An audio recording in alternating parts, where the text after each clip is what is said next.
What's up, fellow headbangers? Thralls of Metal coming at you once again. I'm your lovely host, Rin, and I'm here to bring to you my top 20 albums for 2020. We're going to make this a two-parter, so we're going to do 20 to 11. You know, as we close out this historically brutal hellscape of a year we call Year of Our COVID 2020, let us take the time to appreciate what God, Lemmy, has bestowed upon us. Tasty, damn heavy metal music. While I'm not that well versed in the various subgenres of metal, like my cohorts, nor do I possess the knowledge of infinite numbers of bands and their band members and album releases, like my cohorts. I'm a simple man. I'm a drinker. I'm a fiend. I like what I like. I like meat and potatoes. I am an old, simple man who likes simple things. I fear change. I don't like many newer bands simply because I don't give them a chance. I've been in bands since 1994, and I feel that any band that has come after 1994 is young. I don't want to listen to young people. I'm 23. I don't need to hear what these teenagers have to say.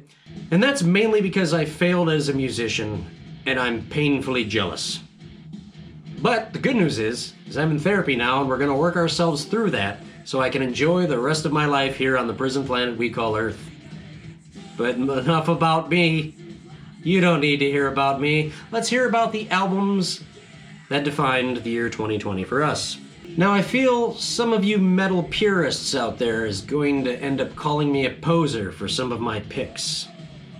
It's my body, my choice. It's my party, and I'll cry if I want to. Come along. So we'll start off with my number 20, Code Orange Underneath. They're an interesting newer band. Dare I say they might be the future of heavy music? Because they're bringing a lot of eyeballs to younger fans. The bands that I like, the older bands, don't necessarily have a youthful following. They seem passionate. The live stuff I've seen, it seems like they're really into it. They have a dude and a chick singer. They played live on WWE NXT pay-per-view, which that's just eyes on the prize and asses in seats. Some good tracks, Swallowing the Rabbit Hole. Track 3, In Fear, pretty killer, interesting. Track 14, Underneath, which is the title track. I mean, check it out. I didn't think I would necessarily be into it, but I saw it because I'm a wrestling fan. I was like, oh, these kids are kind of mad, playing their own instruments. Cool. So give them a little spin-a-rooney. So I just talked about perhaps the future of heavy metal with some young 20-somethings. Now we'll talk about one of the godfathers of heavy metal, my number 19 pick, Mr. Ozzy Osbourne, with his album Ordinary Man, the 12th studio solo album by Ozzy. Came out February 21st, and God bless him, he's still doing it. I'm glad he's still doing it. Give me all of the Ozzy. I don't care how silly it is. There's some silly stuff on here. Ozzy's done some silly shit in his career. Miss Piggy, Born to Be Wild. The song he did with Busta Rhymes. Some other things, which I'll get to. I miss Zakk Wylde on this album. Alan Watt did okay. He is helping Ozzy out. He co-wrote most of these songs. Maybe he wrote the songs. I don't know. But there's a couple of really good songs on here that I would consider classic Ozzy songs now. Well, at least two. Duff McKagan and Chad Smith are the studio musicians, bass and drums respectively. They do a tight job. It's very reflective. Ozzy, what is he, 72 now? God knows we're not going to have him forever. Unless he gets into a CRISPR vat or he merges with the cyborgs, which is coming. The song Ordinary Man, the duet with Elton John, is almost heart-wrenching. Under the Graveyard, which is one of the ones I would consider, if Ozzy ever plays again live, will be a staple, because that's a killer-ass song. Killer. Scary Little Green Men is pretty ridiculous, but it's catchy. Jason Momoa is in the video, playing Ozzy. That dude's down for metal. Yeah, go get you Aquaman. Ozzy. So my number 18th album is a band by Wheeling, West Virginia's Brimstone Coven, The Woes of Immortal Earth. This came out August 21st of this year. It's their 4th album. Metal? Perhaps. They were on Metal Blade for a spell. It's a great retro sound. 70s vibe. This was not recorded in 1974, even though it sounds like it. Gibson's into Oranges. Just a warm, fuzzy, like a hot cup of cocoa. Just warms the tum-tums. Killer 3-piece. They're jam-tastic. Wizards and things in the forest. Great vocal harmonies. Good bass work. Just jamming. Jean jackets, wallet chains, vans with couches in them. That's what this gives you. The feelings that you want to be in a van. I want to get the spins while listening to this album. Just, you know what I mean? You know, the good spins. Brimstone Coven. Check them out. So my number 17th album for the year 2020, I'm probably going to catch a little bit of stiff for, but hey, what can you do? Hatebreed, The Weight of the False Self. I'm a sucker for Hatebreed. I like meat and taters, and that's what Hatebreed is. Caveman. Let a caveman live. This is their 8th album. Hatebreed is Hatebreed. They're formulaic, maybe a bit over preachy, but maybe some of Jamie Josta's PMA screamed at us as what we need to get through this year. Coffee, death metal, and push-ups. Hatebreed are not death metal, but Josta says that on his podcast, and you get the point. You got breakneck hardcore riffs, pounding drums, great kill your mom riffs, just tick-tack. You know what I mean? Blech. You gotta have the blech. Thrashy at times. Pit City. Slug a motherfucker. Solid production. Heavy tone. Instinctive Slaughterlust, the title track. Killer, classic Hatebreed. Number 5, Cling to Life's got a melodic stuff going on. Melodic solo. Yeah. Mix it up a little bit. Throw a little bit of garlic in those taters. You know what I'm saying? Invoking Dominance. Killer. Punch somebody in the chops. Give him a chance. Again, you know, circle pit. Hatebreed. My number 16 album of the year is also another band I might catch little flack for because, you know, talking about Lamb of God with their self-titled album.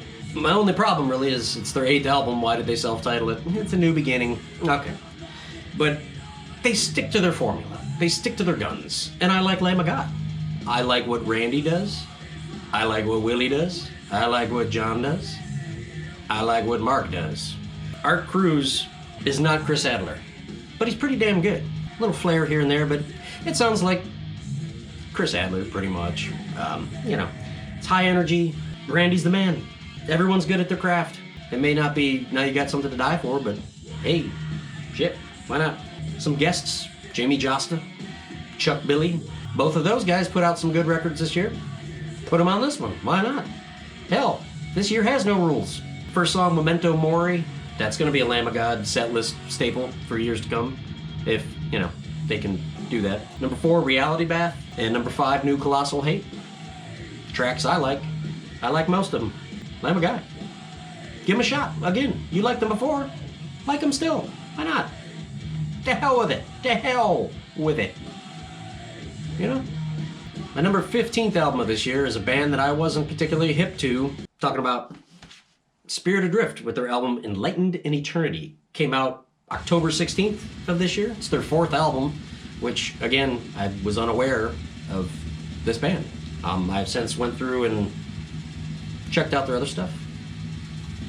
You know what I'm saying? Stony, heavy, classic sounds, 70s and 80s. Just the right amount of cheese. Sometimes it's a little obvious on their influences, but hey, they do it okay. They do it right. You're gonna steal something, steal a diamond. Anthemic choruses, very big. They're fun, energetic, right into the light. They've been playing on Liquid Metal quite a bit, and that's a great song. I want to get on a Harley. I don't really know how to ride them. I'm a small guy. Yeah, need like a Sportster or something. You know, scooter, razor scooter, rollerblades. Who cares? Battle High, Black Velvet, if you please. The song Reunited in the Void is about the guys in the band's dogs dying, and there's their dog collar chains. It's extra percussion. It's sad, but it's a great song. Great song. This band is good, and I look forward to hearing more from them. I'm going to go back and enjoy their older albums further, and also continue to enjoy this one, Spirit Adrift. So for my number 14th album of the year, I think this album came about because all the guys in this band have other bands that couldn't tour. So I think they figured, hey, let's make another album, our second album, and give some people some tasty jams. Talking about Kill or Be Killed, Reluctant Hero. It's pretty much a supergroup. You got Max, you got Troy, you got Greg, and the guy from Converge. Ben is his name, the drummer. 3 different vocalists, completely different sounds, making it work together.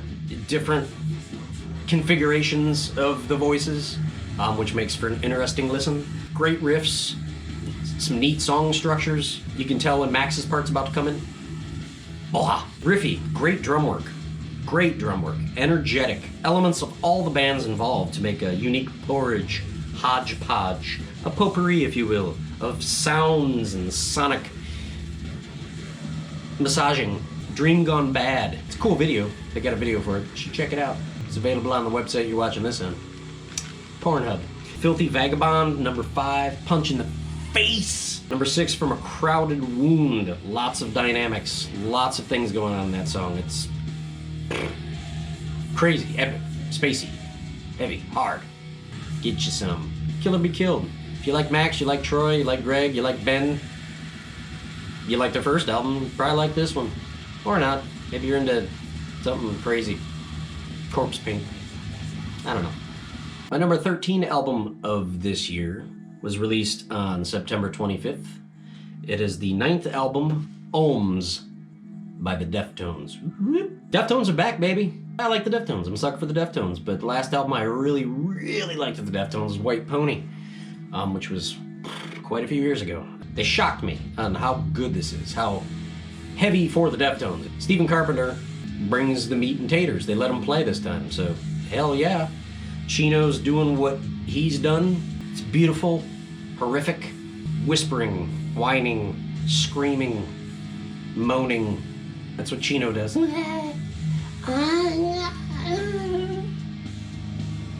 gotta love Chino, right? Sexy.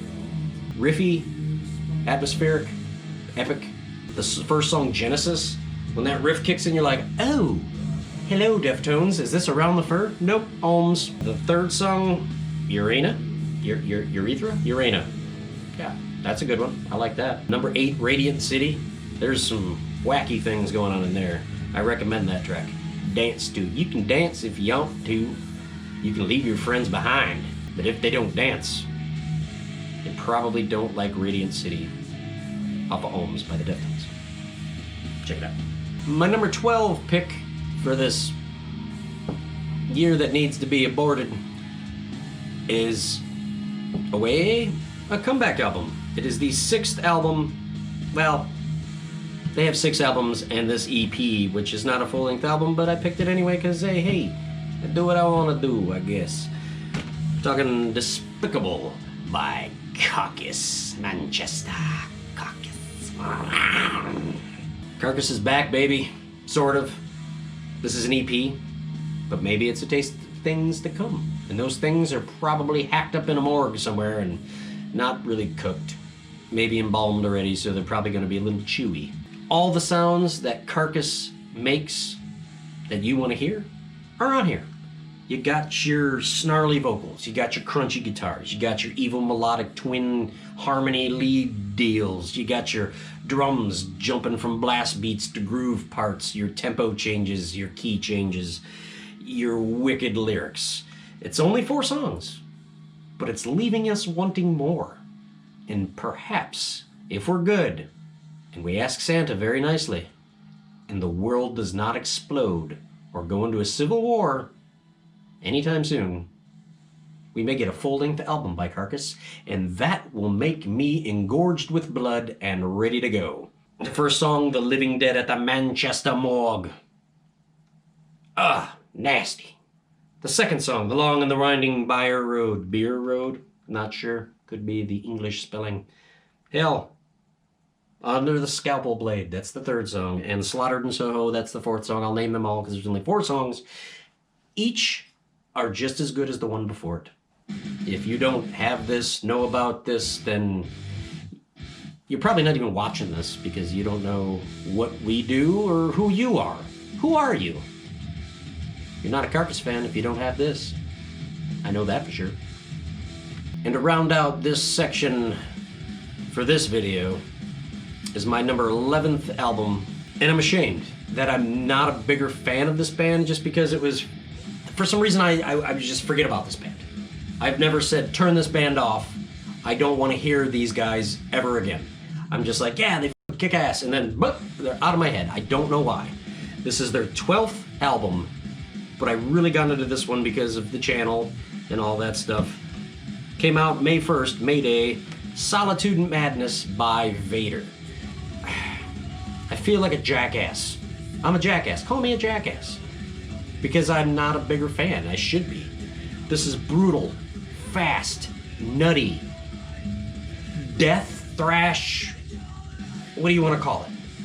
I don't know. These guys do the thing, and they do it damn well.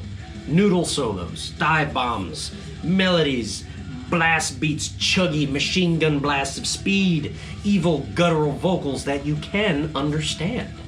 This is what I like of death thrash. I'm very picky about my vocals. I pretended to be a vocalist for 25 years. I want to know what you're saying. Even if it's some silly shit like Ozzy's Scary Little Green Man. I want to know about it. Tell me, talk to me, don't just...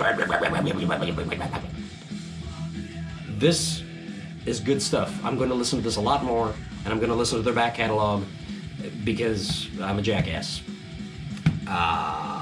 Shock and Awe, the first track, is a shock and awe. Carpet bomb of sound on your face. Yeah. Number 4, Incineration of the Gods. Yeah. That's what it is.